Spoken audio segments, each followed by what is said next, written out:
বিশ্ব সংবাদে আপনাদের স্বাগত। পুরোদমে ইসরায়েল ফিলিস্তিন চলছে ভয়াবহ যুদ্ধ। অবৈধ ইসরায়েলের নৃশংস হত্যাযজ্ঞ নিরীহ নির্যাতিত নিপীড়িত ফিলিস্তিনিদের ওপরে রক্তগঙ্গা বইয়ে দিচ্ছে দখলদার ইসরায়েল। ইহুদিবাদী হায়নারা গাজা শহরকে কবরস্থান বানিয়ে এবার রাফা শহরে চালাচ্ছে ধ্বংসযজ্ঞ। সেখানে প্রতিদিনই বাড়ছে লাশের স্তূপ। তবে এমত অবস্থায় হাত গুটিয়ে বসে নেই ফিলিস্তিনের স্বাধীনতাকামী সশস্ত্র সংগঠন হামাস। ইসরায়েলি গণহত্যার প্রতিশোধ নিচ্ছে ফিলিস্তিনের এই স্বাধীনতাকামী সংগঠনটি। পাশাপাশি গাজার প্রতি সংহতি জানিয়ে দখলদার সেনাদের নাকানি চোবানি খাওয়াচ্ছে মধ্যপ্রাচ্যের সুপার পাওয়ার ইরান সমর্থিত প্রক্সি গ্রুপগুলো। জানিয়ে দেব যুদ্ধের বর্তমান পরিস্থিতি নিয়ে সর্বশেষ আপডেট সংবাদ। শুরুতেই শিরোনাম। আলহামদুলিল্লাহ, সংগঠিত হয়ে ইসরায়েলিদের জবাব দিচ্ছে হামাস যোদ্ধারা। এদিকে বর্বর ইহুদিদের দাবি প্রত্যাখ্যান, ইসরায়েলে নিরাপদ জোনের দাবি মিথ্যা, গাজার কোথাও নিরাপদ স্থান নেই আনরোয়ার মন্তব্য। এদিকে শুরু হয়ে গেছে ইসরায়েলের ওপরে আল্লাহর গজব। গাজা যুদ্ধ করতে গিয়ে পঙ্গু 12,000-এর বেশি ইসরায়েলি সেনা। জানিয়ে দেব ফিলিস্তিনকে জাতিসংঘের পূর্ণ সদস্য পদে উত্তর কোরিয়ার সমর্থন। অন্যদিকে গাজার প্রতি সংহতি, ইসরায়েল বিরোধী লড়াইয়ে নতুন রকেট উন্মোচন করল হিজবুল্লাহ যোদ্ধারা। সবশেষ জানাবো হিন্দু জাতীয়তাবাদ যেভাবে ভারতের রাজনীতির নিয়ন্ত্রক হয়ে উঠল। যে কটি বিষয়ের ওপরে মোদি এবং তার দল ভারতীয় জনতা পার্টি বিজেপির জনপ্রিয়তা ভর করে আছে তার অন্যতম হিন্দুত্ববাদী জাতীয়তাবাদী আদর্শ বা হিন্দুত্ব। শুনছিলেন আন্তর্জাতিক গণমাধ্যমে প্রকাশিত সর্বশেষ আপডেট সংবাদগুলো শিরোনাম। এবারে সংগঠিত হয়ে ইসরায়েলিদের জবাব দিচ্ছে হামাস যোদ্ধারা। ইসরায়েলের হামলায় ফিলিস্তিনের গাজা উপত্যকার বেশিরভাগই ধ্বংসস্তূপে পরিণত হয়েছে আগেই। বাকি ছিল অবরুদ্ধ এই ভূখণ্ডটির রাফা শহর। গাজার দক্ষিণ অঞ্চলীয় এই শহরে ইতিমধ্যে হামলা জোরদার করেছে ইসরায়েল। তবে এরই মধ্যে রোববার গাজার অন্যান্য এলাকায় ইসরায়েলি বাহিনীর সঙ্গে হামাসের প্রতিরোধ যোদ্ধাদের লড়াই হয়েছে। এর মধ্য দিয়ে একটি বার্তা স্পষ্ট হয়েছে যে ভবিষ্যতে দীর্ঘ সময়ের জন্য গাজা উপত্যকায় শক্তিশালী একটি গোষ্ঠী হয়ে টিকে থাকতে পারে হামাস। ইসরায়েলি বাহিনী অভিযান চালিয়ে কোনো একটি এলাকা হামাস যোদ্ধামুক্ত ঘোষণা করে, তবে তা খুব বেশি সময়ের জন্য স্থায়ী হয় না। হামাস যোদ্ধারা আবার সংগঠিত হয়ে লড়াইয়ে ফিরে আসছেন। 7 মাসের এই যুদ্ধে গাজায় এটাই সবচেয়ে পরিচিত চিত্র হয়ে দাঁড়িয়েছে। এমন প্রেক্ষাপটে মার্কিন পররাষ্ট্রমন্ত্রী অ্যান্টনি ব্লিংকেন রোববার বলেছেন, গাজার শাসনভার কিভাবে চলবে তা নিয়ে ইসরায়েল এখনো কোনো ধারণা দিতে পারে নাই। এজন্য তিনি হতাশ। এর অর্থ দাঁড়ায় গাজায় ইসরায়েলের বিজয় স্থায়ী নাও হতে পারে এবং এর মধ্য দিয়ে সেখানে বিশৃঙ্খলা, নৈরাজ্য ও আবারও হামাসের শক্তিশালী উপস্থিতি দেখা দিতে পারে। হামাসের পক্ষ থেকে রোববার বলা হয়েছে তাদের যোদ্ধারা জাবালিয়ার কাছে ইসরায়েলি সেনাদের সঙ্গে তুমুল লড়াই করেছে। এছাড়া জৈতুনে ইসরায়েলি বাহিনীকে লক্ষ্য করে মর্টার সেল নিক্ষেপ করেছে যোদ্ধারা। ইসরায়েলি সেনাবাহিনী ও হামাস দুই পক্ষই জানিয়েছে গেল সপ্তাহের শেষ দিকে গাজার উত্তরাঞ্চলের বিভিন্ন এলাকায় ইসরায়েলি সেনাদের সঙ্গে হামাস যোদ্ধাদের সরাসরি যুদ্ধ হয়েছে। চরম মিথ্যাবাদী দখলদার ইসরায়েলের সরকার। ইসরায়েলের নিরাপদ জোনের দাবি মিথ্যা, গাজার কোথাও নিরাপদ স্থান নেই আনরোয়ার মন্তব্য। জাতিসংঘে ফিলিস্তিনি উদ্বাস্তু বিষয়ক সংস্থা আনরোয়া বলেছে, অবরুদ্ধ গাজা উপত্যকায় নিরাপদ জোন প্রতিষ্ঠার বিষয়ে ইহুদিবাদী ইসরায়েল যে দাবি করেছে তা মিথ্যা। সংস্থাটি বলছে প্রকৃত সত্য হলো এই যে যুদ্ধ বিধ্বস্ত গাজার কোথাও কোনো নিরাপদ এলাকা নেই। আনরোয়া পরিষ্কার করে বলেছে গাজার উদ্বাস্তু মানুষের জন্য নিরাপদ জোনের ব্যাপারে ইসরায়েল যে দাবি করেছে তা ডাহা, মিথ্যা এবং বিভ্রান্তিকর। সামাজিক যোগাযোগ মাধ্যম এক্স পেজে দেয়া এক পোস্টে সংস্থাটির প্রধান ফিলিপ লজ্জারিনি এসব কথা বলেন। গত 7 অক্টোবর থেকে এ পর্যন্ত আকাশ, সমুদ্র এবং স্থল আগ্রাসনের মধ্য দিয়ে দখলদার ইসরায়েল নির্বিচারে গাজার সাধারণ মানুষের ওপরে হত্যাযজ্ঞ চালিয়েছে এবং এ পর্যন্ত ইসরায়েলি হামলায় প্রায় 35,000-এর বেশি মানুষ শহীদ হয়েছেন। ইসরায়েলি আগ্রাসনের মুখে সমস্ত গাজা থেকে বেশিরভাগ ফিলিস্তিন যখন ছোট্ট শহর রাফায় আশ্রয় নিয়েছে তখন সেখানে আগ্রাসন শুরু করেছে বর্ণবাদী ইসরায়েল। জাতিসংঘের অন্যান্য সংস্থার কর্মকর্তাও স্বীকার করেছেন যে রাফায় আগ্রাসন শুরুর কারণে প্রকৃতপক্ষে গাজা উপত্যকায় এখন আর কোথাও কোনো নিরাপদ অঞ্চল আর অবশিষ্ট নেই। গাজায় যুদ্ধ করতে গিয়ে পঙ্গু 12,000-এর বেশি ইসরায়েলি সেনা। ফিলিস্তিনের অবরুদ্ধ গাজা উপত্যকায় যুদ্ধ করতে গিয়ে কমপক্ষে 12,500 ইসরায়েলি সেনা পঙ্গু হয়েছেন। ইসরায়েলি প্রতিরক্ষা বাহিনী আইডিএফ নিযুক্ত একটি প্রতিষ্ঠান মূলত এই তথ্য প্রকাশ করেছে, যাদের সেনাদের হতাহতের বিষয়টি নিরূপণের দায়িত্ব দেওয়া হয়েছে। এত সেনার পঙ্গুত্ব বরণ করাকে বিষণ্ণ পূর্বাভাস হিসেবে অভিহিত করেছে ইসরায়েলি একটি সংবাদ মাধ্যম। 12,500 সেনার পঙ্গু হওয়ার বিষয়টিকে সতর্ক বার্তা হিসেবে অভিহিত করেছে। এদিকে পঙ্গু হিসেবে স্বীকৃতি পেতে ইসরায়েলি সেনারা যে আবেদন করেছেন সেটি 20,000-এ পৌঁছতে পারে। ইসরায়েলি প্রতিরক্ষা বাহিনীর পুনর্বাসন বিভাগ বর্তমানে 60,000 পঙ্গু সেনাকে চিকিৎসা দিচ্ছে। এর মধ্যে 23 সালে কমপক্ষে 5,000 সেনা পঙ্গুত্ব বরণ করেছে। 2023 সালে 7 অক্টোবর থেকে এ পর্যন্ত পুনর্বাসন কেন্দ্রে ভর্তি হয়েছেন প্রায় 6,400 সেনা। এদিকে 12,000 সেনার কথা বলা হচ্ছে, তারা কি শুধুমাত্র নতুন করে শুরু হওয়া যুদ্ধে আহত হয়েছেন সেটি স্পষ্ট করে জানায়নি। সংবাদ মাধ্যমটি আরও জানিয়েছে, সেনাদের হতাহত হওয়ার বিষয়ে আনুষ্ঠানিক যে তথ্য দেওয়া হয়েছে সেটির সঙ্গে এ তথ্যর অনেক অসঙ্গতি রয়েছে। ইসরায়েলি প্রতিরক্ষা বাহিনীর তথ্য অনুযায়ী 7 অক্টোবর থেকে এ পর্যন্ত ইসরায়েলি সেনাদের হতাহতের সংখ্যা প্রায় 6,000-এ পৌঁছেছে।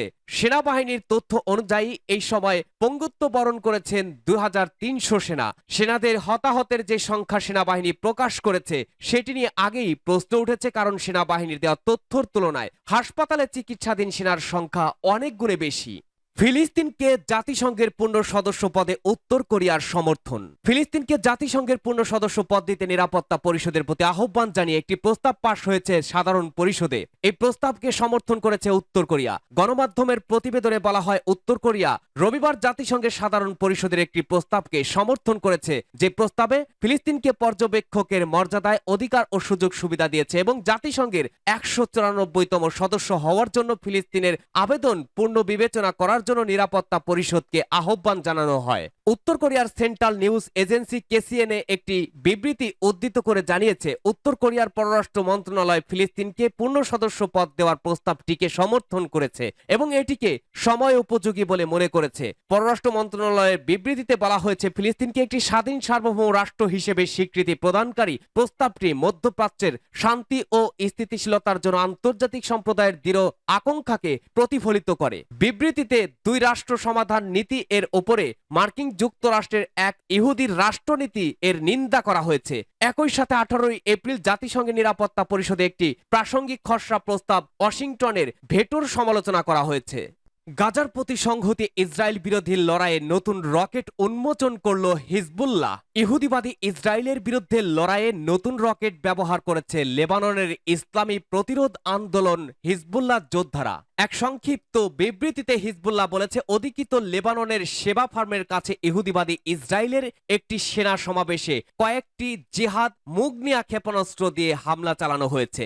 জিহাদ মুগনিয়া হচ্ছেন হিজবুল্লাহ সাবেক একজন যোদ্ধা, যিনি 2015 সালে ইসরায়েলি গুপ্তচরদের হামলায় শহীদ হয়েছিলেন। তার নামে নতুন ক্ষেপণাস্ত্রের নামকরণ করা হয়েছে। হিজবুল্লাহ তাদের বিবৃতিতে বলেছে, নতুন ক্ষেপণাস্ত্র তার সুনির্দিষ্ট লক্ষ্যবস্তুতে নিখুঁতভাবে আঘাত হানে এবং বেশ বড় রকমের ক্ষয়ক্ষতি হয়। এর আগে গতকাল হিজবুল্লাহ যোদ্ধারা ইসরায়েলের একটি গোয়েন্দা সামরিক যানে কয়েকটি ক্ষেপণাস্ত্র দিয়ে হামলা চালায়। এছাড়া ইসরায়েলের হুনিন ব্যারাকে মোতায়েন কয়েকটি টেকনিক্যাল ডিভাইসে ক্ষেপণাস্ত্র হামলা চালায় হিজবুল্লাহ যোদ্ধারা। গত 7 অক্টোবর গাজায় ইহুদিবাদী ইসরায়েল আগ্রাসন শুরু করার পর থেকে ফিলিস্তিনিদের প্রতি সমর্থন জানিয়ে হিজবুল্লাহ যোদ্ধারা দখলদারদের বিরুদ্ধে হামলা চালিয়ে আসছে। ইসরায়েল গাজায় আগ্রাসন বন্ধ না করা পর্যন্ত হিজবুল্লাহর হামলা বন্ধ হবে না বলে ঘোষণাও দিয়েছে তারা। হিন্দু জাতীয়তাবাদ যেভাবে ভারতের রাজনীতির নিয়ন্ত্রক হয়ে উঠল, ভারতের লোকসভা নির্বাচনের কয়েক ধাপের ভোট গ্রহণ শেষ হবে 1 জুন। তৃতীয় মেয়াদে প্রধানমন্ত্রী হওয়ার আশায় দিন গুনছেন নরেন্দ্র মোদী। যে কয়েকটি বিষয়ের ওপরে মোদী এবং তার দল ভারতীয় জনতা পার্টি বিজেপির জনপ্রিয়তা ভর করে আছে, তার অন্যতম হিন্দু জাতীয়তাবাদী আদর্শ বা হিন্দুত্ববাদ। এই আদেশের কট্টর সমর্থকরা একটি হিন্দু ধর্মান্তিক রাষ্ট্র চান, যেখানে হিন্দুদের চাওয়া পাওয়া অগ্রাধিকার পাবে। সমালোচকরা এই দৃষ্টিভঙ্গিটাকে বৈষম্যমূলক এবং পৃথিবীর সবচেয়ে জনবহুল দেশটিতে বিভিন্ন ধর্মীয় সম্প্রদায়ের মধ্যে শান্তিপূর্ণ সহাবস্থানের জন্য হুমকি বলেই মনে করেন। মোদীর শাসন আমলে সাম্প্রদায়িক ঘৃণা এবং আক্রমণ বেড়ে যাওয়ার অভিযোগ করে থাকেন অনেক মুসলিম। যদিও ধর্মীয় সংখ্যালঘুরা কোনো খারাপ পরিস্থিতির শিকার হয়েছেন সেটি স্বীকার করতে নারাজ বিজেপি। হিন্দুত্ব কি? ধর্ম ও জাতীয়তাবাদকে এক করে দেখা হয় হিন্দুত্বে। মনে করা হয় হিন্দু ধর্মীয় পরিচয় এবং ভারতীয় জাতীয় পরিচয় ওতপ্রোতভাবে জড়িত। হিন্দুত্ব শব্দটি প্রথম ব্যবহার করেন ধর্মকেন্দ্রিক জাতীয়তাবাদের অন্যতম প্রবর্তক চন্দ্রনাথ বসু। ভারত কি একটি হিন্দু রাষ্ট্র? 2011 সালের শুমারি অনুযায়ী ভারতের জনসংখ্যার 80% হিন্দু এবং 14% মুসলিম। এছাড়া খ্রিস্টান, শিখ, বৌদ্ধ, জৈন এবং অন্যান্য সম্প্রদায় মিলে বাকি জনসংখ্যার বাকি 6%। সেকুলারিজম বা ধর্মনিরপেক্ষতার কথা বলা আছে ভারতের সংবিধানে, যার মানে রাষ্ট্র ক্ষমতা কোনো ধর্মের প্রতি আনুগত্য দেখাতে বাধ্য নয় এবং সকল ভারতীয় নাগরিকের নিজ নিজ বিশ্বাস অনুযায়ী ধর্ম পালনের অধিকার রয়েছে। কিন্তু ধর্মের ভূমিকা ক্রমশই স্পর্শকাতর হয়ে উঠছে। বিরোধীদের অভিযোগ, মোদি এবং বিজেপির হিন্দু ফার্স্ট নীতি সেকুলারিজমের ভিত্তিটাকেই দুর্বল করে দিচ্ছে। ক্ষমতাসীনদের সাথে হিন্দুত্বের সংযোগ কোথায়? হিন্দু জাতীয়তাবাদ বিজেপির মূল নীতিগুলোর অন্যতম। দলটির শেকড় জড়িয়ে আছে ব্রিটিশ শাসনের সময় গড়ে ওঠা রাষ্ট্রীয় স্বয়ংসেবক সংঘের RSS এর মতো হিন্দু পুনর্জাগরণের আন্দোলনগুলোতে। RSS কঠোর ডানপন্থী হিন্দু জাতীয়তাবাদী সংগঠন হিসেবে যাত্রা শুরু করেছিল। স্বাধীনতার পর থেকে 3 বার নিষিদ্ধ করা হয় এই সংগঠনটিকে। তবে সবশেষ RSS কে তৃতীয়বারের মতো নিষিদ্ধ করা হয় 1992 সালে। সে বছর কঠোর হিন্দু সংগঠনগুলো 16 শতাব্দীতে প্রতিষ্ঠিত বাবরি মসজিদটি ভাঙে। বর্তমানে RSS কে বিজেপির আদর্শিক উৎস হিসাবে দেখা হয়। তৃণমূল পর্যায়ে শক্তিশালী নেটওয়ার্ক এবং ব্যাপক রাজনৈতিক প্রভাব দুটোই আছে তাদের।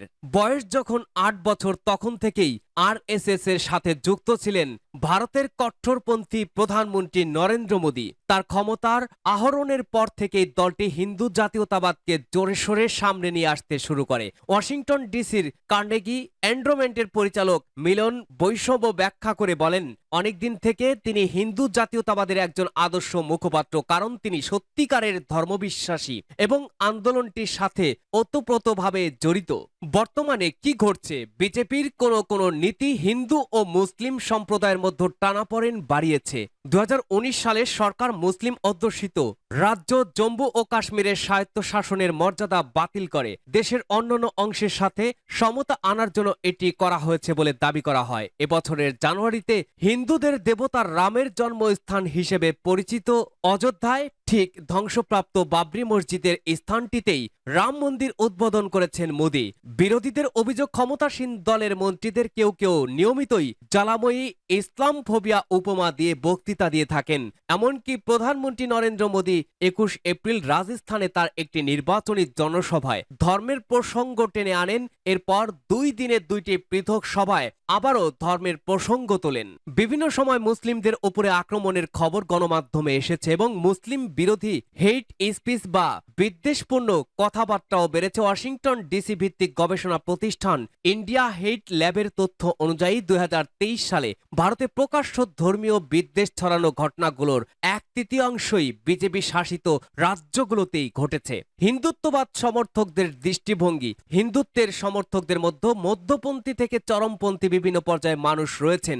সামাজিক যোগাযোগ মাধ্যমে ঘৃণা ছড়ানোর ঘটনাও ঘটছে। এমন তৎপরতায় সম্পৃক্ত একজনের সাথে 2022 সালে কথা হয় বিবিসি বাংলার। তিনি মুসলিমদের ঘৃণা করেন না দাবি করে বলেন, শুধু তারা যেভাবে তাদের ধর্ম পালন করে সেটা নিয়েই আমার আপত্তি। কোন হিন্দু হিন্দুত্ব শব্দটির ব্যাপারে কিছু না জেনেই এর মূল্যবোধগুলোকে গ্রহণ করেছেন। উদাহরণস্বরূপ কেউ কেউ মনে করেন ভারত হিন্দুত্বের দেশ ছিল, পরে সেটা তাদের কাছ থেকে কেড়ে নেওয়া হয়েছে। ইসলামিক শোনায় এমন নাম পরিবর্তন করে হিন্দু নামকরণকে স্বাগত জানান তারা।